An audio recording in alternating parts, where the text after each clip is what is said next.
everyone. Welcome to Performacast Season 2, Episode 14. Today we've got a very special guest, Danielle Reedy.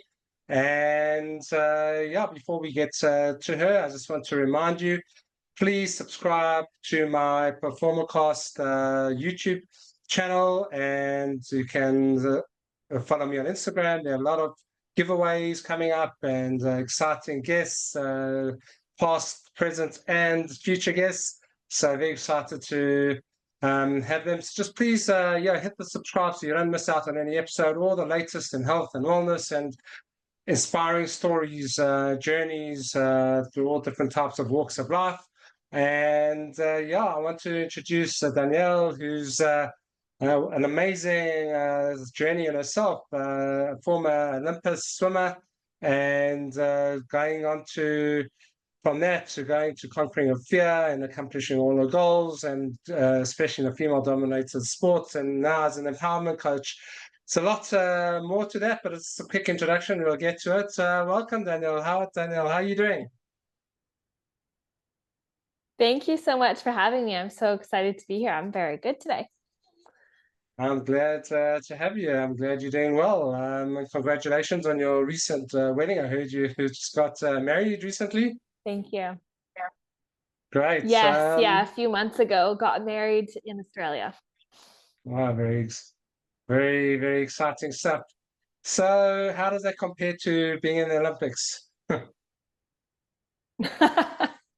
It's like wonderful in a different way. I think the highlights of my life thus far have been, getting married and going to the Olympics. But the Olympics is in itself just like, I've always been an Olympic fan, even before I ever thought that I would go myself. I think what I love about the Olympics is the world coming together on something that it doesn't divide us. It's not about religion, it's not about politics, it's not about necessarily belief systems that so often divide this world, but we have all these countries coming together and competing against each other for something that's, yes, it's sport, but it's bigger than that. And I've always loved that kind of undertone of the Olympics. And then of course, you see people accomplishing their dreams and their goals, and the fact that I got to be one of those people still blows my mind. But I also love that we have the Olympics every 4 years to remind us, to go after your dreams, go after your goals. We're told that when we're little, and then we become adults and everyone tells us to think smaller and dream less. But I think we see the Olympics and we are reminded that it is possible for us. Wow, amazing. So the Olympics is happening right now as we speak. I think there have been a few events, and the special opening ceremony is tomorrow. And so it must be quite exciting for you. Yeah. It's cool it's like exciting and like a little bit sad that I'm not there. I have a bit of that feeling, but at the same time, like there's some of my past teammates and like girls that I used to swim with that I am seeing compete, at this upcoming Olympics. So I'm also really excited to watch and cheer everyone on. Yeah, I'm sure. So there must be, a FOMO a little bit, and at the same time excitement for being. Well, it's amazing that's how you reach Olympics. It's quite a journey. You said you were quite an average, just an average girl. And how did you become this Olympic, get to the Olympics, let alone, from being very average? Yeah. So my journey was very different from a lot of athletes, and that the reason why I share it, I think it's very relatable to so many humans and people out there. And so I got into my sport of synchronized swimming when I was 8 years old. My parents are originally from Australia, so they're big water people. My dad grew up surfing on the beach and got into lots of sports when I was little, but I was much too tall to be a gymnast. I'm about 5'9", 175 centimeters, and I found swimming really, really boring. You're just looking at the bottom of the pool. So my mom chucked me in this little known sport of synchronized swimming, and as a little girl, I get to work with my teammates. I get to do a really cool sport. And I also get to wear a sparkly bathing suit and makeup and listen to music. And I just fell in love after a few years. And I continued to do my sport competitively all the way through my high school years. But my only problem was I was really never the most talented athlete by any means. I was the girl that had a great attitude and was a great team player and could work hard, but I didn't have the natural talents that, is required to be synchronized swimmer. I didn't naturally have the flexibility, the body type. A lot of those things were against me. So I really didn't believe that I would ever go anywhere. I've been asked a lot recently, did you dream of going to the Olympics as a little girl? And my honest answer is no, because I never even imagined that I could go that far. So my journey took me a little bit in a different route. When I was 18 years old, I retired from sport. I walked away because I just thought there was nowhere else for me to go. But I stayed involved at a just recreational level. I was swimming while I was going into university, and I was working a couple jobs. And there was one day in university back in 2013. I went to school all day and I was working, and then I came to a practice with my teammates. And we were practicing what we call in synchronized swimming highlights. Highlights are when we build human pyramids under the water and we egg beater up to the surface to create a spring. And then someone jumps off the top, does a flip, and lands in the water. It's like really incredible to watch. And this is all without touching the bottom of the pool. And so this one particular day, my teammate, she went up and she slipped and she fell on my head. And this is actually really common injury in our sport. The risk of what we do in highlights is very dangerous, and it wasn't her fault. It was just an accident. These things happen when you are an athlete. And so my teammates pulled me up out of the water, and I felt okay. But that day I was driving home from practice, and I started to feel really nauseous. I started to get a really bad headache behind my eye, and I had a midterm the following day, and I was trying to study and read. I was trying to read the words on my textbook, and I knew it was English, but I had no idea what it said. And so I ended up going to the doctor the next day, and they told me I had a concussion. And we kind of blow this under the rug in a lot of sports where we go, oh, they're fine, they just have a concussion. But it is very similar to struggling with your mental health. You look fine, right? I didn't have bruises, I didn't have casts, I wasn't bleeding, I didn't have stitches, but my mind was not okay. And so I went down this kind of rabbit hole into a really dark place, where I ended up having to drop out of the semester of university. I really had to just lay in a dark room and sit with myself and try and get my brain to recover. And I was kind of at this point in my life where I was questioning, like, why is all this happening? Like what did I do wrong? What karma did I have to bring this forward? And while this was happening, about a month after I was sitting in this place and recovering from my concussion, I had my 21st birthday. The day after my 21st birthday, I was on the phone with a girlfriend of mine. She was a previous teammate. She was always a much better athlete than me. And she was, wishing me happy birthday and stuff like that. And while she's on the phone, she gets a Facebook message, a little ping on her Facebook Messenger, and it's the assistant national team coach of the Australian synchronized swimming team. This is 2013 at the time. They're trying to rebuild the national team after the 2012 Olympic Games. And she asked her if she would like to come and try out for the Olympics. And for the team, so they could qualify the country for the Olympics. And as her friend, I was like, that's amazing. You got to do this. I believe in you. And I was just so excited for her. But after about 20 minutes, she turns around, she looks at me and she says, Danielle, you could do this too. Like you could try out too. Why not you? And, I kind of laughed. I was like, are you kidding me? Not only do I have a concussion, but I was never as talented as you. And I had like all of these things stacked against me. And I was kind of sat with this, fork in the road. It seemed like this opportunity was absolutely insane. And I realized that this opportunity would never come around twice in a lifetime. This is not going to happen again, right? I'm not going to get this opportunity again. And even though it seems crazy, and even though I'm absolutely terrified what people are going to think of me, I'm absolutely terrified of people judging me and terrified of failing, I realized that I was more terrified of wondering what if. I was more terrified of wondering who I could have been. If I walked away from this and I spent the rest of my life wondering, what if you just gave it a shot? I wonder where you could have been. I wonder where you could have been if you just went for it. And so that fear of regret was the biggest gift, because it gave me the douse of courage that I needed to make a huge, crazy, wild decision, which was to go on this trek to try out for the national team, make the national team, and eventually qualify for the Olympics. Within 6 months, I moved to Australia. I officially dropped out of university. I took 2 suitcases. I left everything behind, and I started on this journey of trying to get onto the national team and eventually qualifying for the Olympics. And to put a very long story short, I got the opportunity to do that in 2016, and I competed at the Rio Olympics. And I went on to compete for another few years until I retired in 2019. Wow, amazing story. And what did you do? Was there like a bit of a void when you retired? Or was the next step pretty evident for you? Yeah, so after the Olympics, I didn't really know what was next in 2016. You're on this huge high.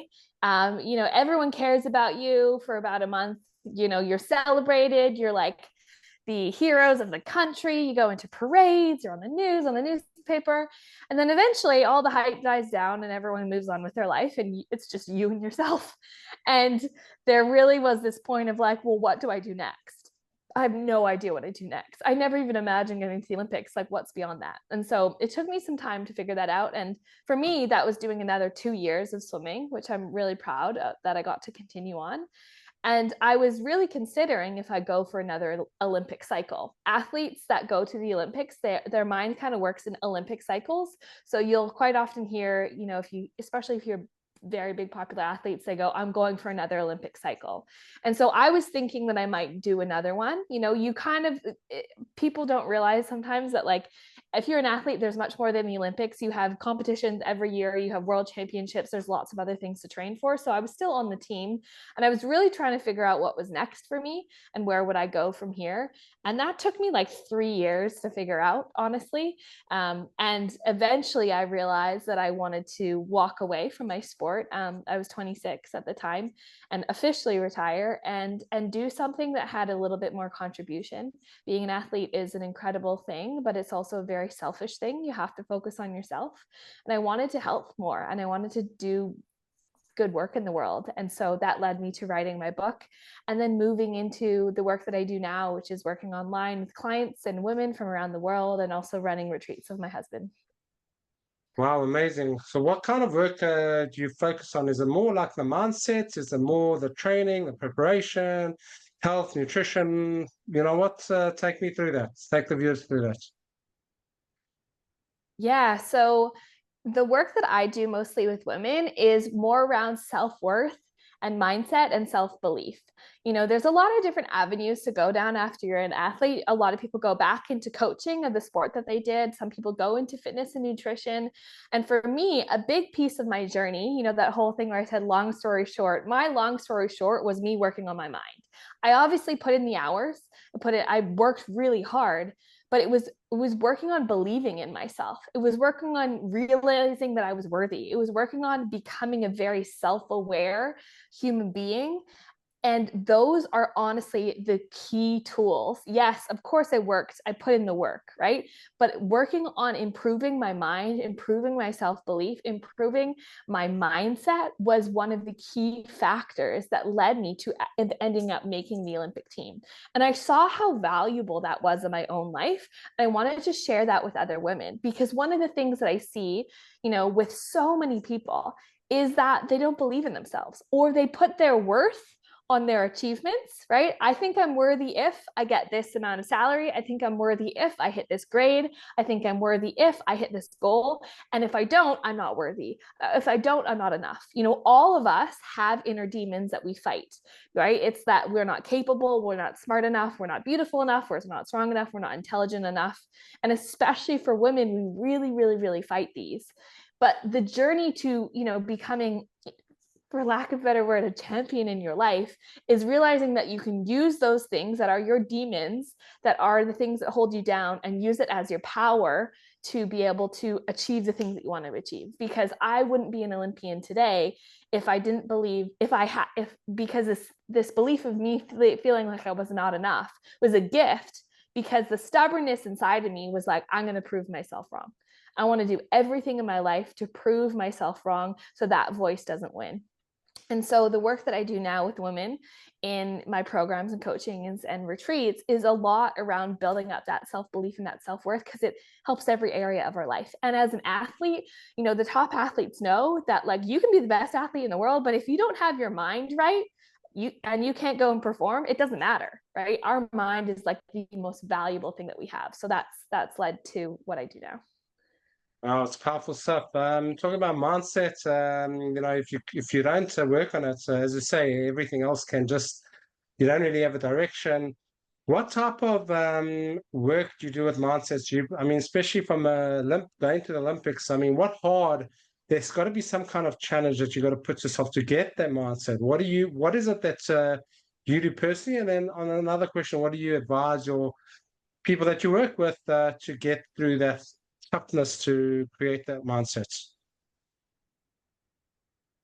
Yeah. So for in the sense of mindset, one of the most important things that we can do is two different areas. I talk about finding our why and having an anchor. And so as an athlete, we put ourselves under incredible physical stress, strain, and discomfort. That's why you see people that become champions. You have to do uncomfortable things to become great, right? And our body, like, and our mind ultimately just doesn't want us to do uncomfortable things. That's why we don't feel like waking up at 5 a.m. That's why we don't feel like going for the run. That's why, you know, like, you have to get over that little hump. And so part of that is realizing the normalcy in all of us that, you know, I was actually just watching a reel just before this from Michael Phelps, where he said he trained for 20 years and there was over 100 times where he didn't want to go to training. And that is so normal. There's going to be times when you don't want to do the uncomfortable thing, where you don't want to go to the gym, or you don't want to do the thing that you have to do to go after your goal. And this is when we need to find something bigger than ourselves. For me, when I was an athlete, it was my team. My teammates, I was like, I can give up on myself very easily, but I will not give up on those girls. They are, if I'm going to show up for them, if I can't show up for myself.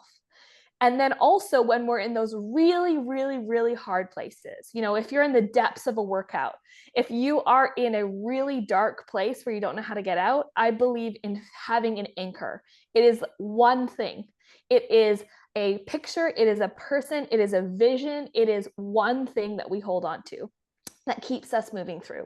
So for me, my anchor when I was swimming, we do these hypoxic trainings where we hold our breath swimming underneath the water. And to keep in mind, like, synchronized swimmers are incredible because we do what every other athlete does at the Olympics, but we hold our breath for half the time and we do it upside down as well. And so when I was training, you know, we're swimming underneath the water and you start to gag underwater because you have no oxygen left. So you start going like, and you start to like see black dots and stuff because your body is screaming for oxygen. But if you come up, your coach will yell at you and you'll have to do it again. And so what is it that keeps someone going? In that, all I had energy and effort into continuing to push myself one step further was focusing on an anchor. And for me, that was one image. And that one image was the Olympic rings. I show you, I'm saying that because I have my Olympic ring on right now. And all I could focus on was that. It's like, I will keep moving forward because I want to see that tattoo on my ankle, which it is now. And that gave me the strength to keep moving forward. And so, in the sense of mindset, find something that is bigger than yourself. I say this, you know, if you ever talk to like a mom or a parent, they will give up on themselves, but they will not give up on their child, right? Or for me, in the work that I do now, it's like, there's so many challenges in being an entrepreneur and doing this work and putting myself out there on the internet and hearing people's opinions about me. But when I see the women that I work with and I see their transformation, they give me the motivation to keep going. They are my why. Those women are my why. They give me the power. And so if you are wanting to amplify your mindset in your life, you need to find something bigger than you that is going to pull you through when you are going to want to give up on yourself. And no, it is normal to want to give up. It is absolutely normal. But the difference between the people that become the champions in their life and their goals and the people that don't is there's people that want to give up and then there's people that do give up. And you get to be a person that wants to give up. But then in that, you get to dig deep, find something bigger than yourself, find something that's going to keep pulling you through and keep going. And that's really a powerful tool in mindset work. That really is powerful stuff, having an anchor to get you through those dark places. But it's just out of interest, like when you were underwater and you were to gag, what's the fine line? Where's the fine line between pushing yourself and or freaking out or knowing that you might die, just pushing yourself an extra bit where people actually do die, something where they push themselves just a little bit extra. Where's that fine line? Yeah, it is really a fine line for athletes of like understanding when to push themselves too far. I think that's too also when we need to like lean into our coaches and the people that are experts in pushing us, and also know that like I was pushing myself at that level, but also, you know, I had done that sport for 15 years. Like I knew myself really well. I say this because after I retired, I was at a helping host a retreat, and there was a guy that wanted to have a breath holding competition with me, which is kind of silly in hindsight. Like he wanted to like say that he could hold his breath longer than me. And so we were swimming laps underwater. And I think it was a smaller pool, but I swam like 4 laps. And I was watching him and I noticed he was swimming, swimming, swimming, and then he stopped swimming. And I also have been a lifeguard. And so I noticed that I think he blacked out. And so I pulled him up. And that point, he pushed himself too far and he did black out. He ended up being totally fine.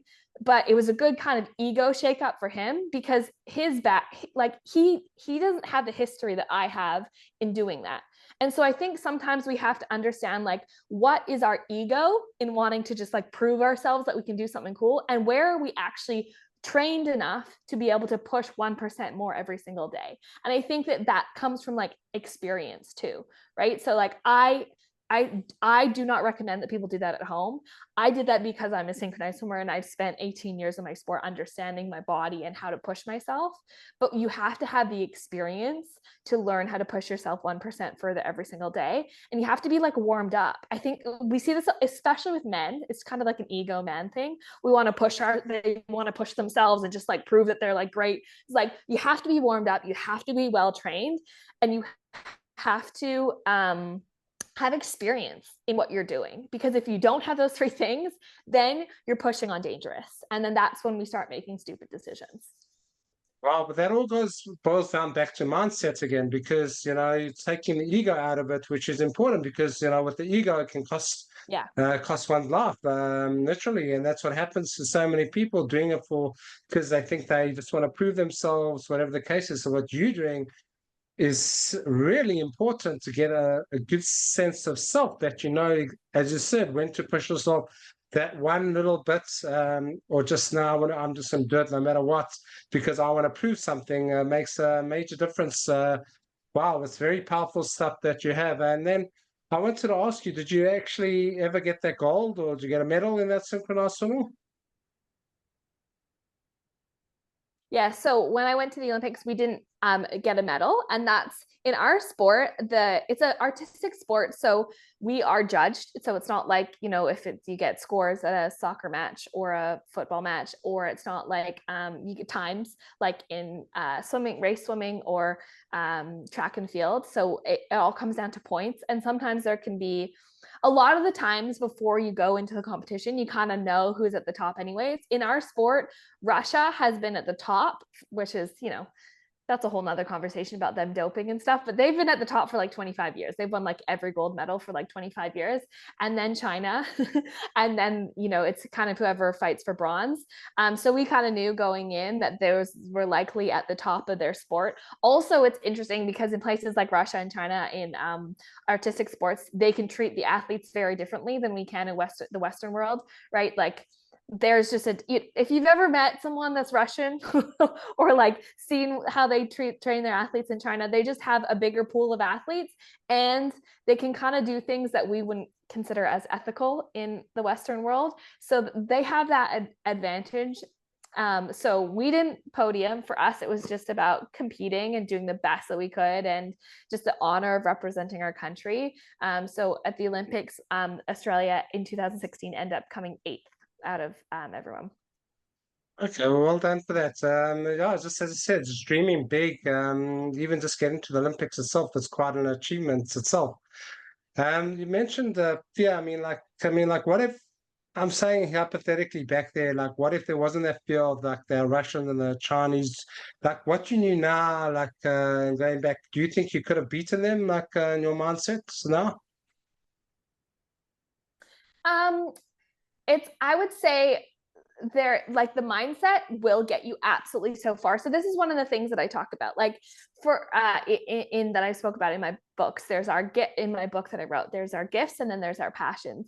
When you are working with athletes that are at such a high level, like Russia, they are all like handpicked and so naturally talented at their sport that I have the self-awareness that I don't think that I would ever be at that level as an athlete, just because I didn't have the body type, the mindset, and all the things. However, I got myself to the Olympic Games, which is still an incredible feat.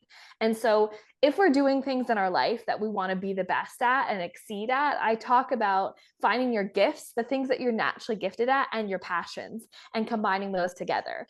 Know, though, however, you can go incredibly far in just being passionate about something and working hard and working on your mindset, and you can get to incredible feats. But if you see the people that are the best in the world, like the people like Michael Phelps, Usain Bolt, Simone Biles in gymnastics, they are the ones that are like, everything about their body type is absolutely incredible and like born to do that sport, and they also are passionate, and they've also worked on their mindset. And so all of those things together are like such an incredible are what make those top elite athletes. So I think that if I worked on my mindset more, I wouldn't have beaten them, but that isn't like anything that I'm not proud of. And that doesn't I take away from the power of mindset. I think that my strength, I got to the top of my sport that I could. And now I'm doing that in my own way in other areas of my life, like my coaching and my retreats and my podcasts and my speaking and all of that.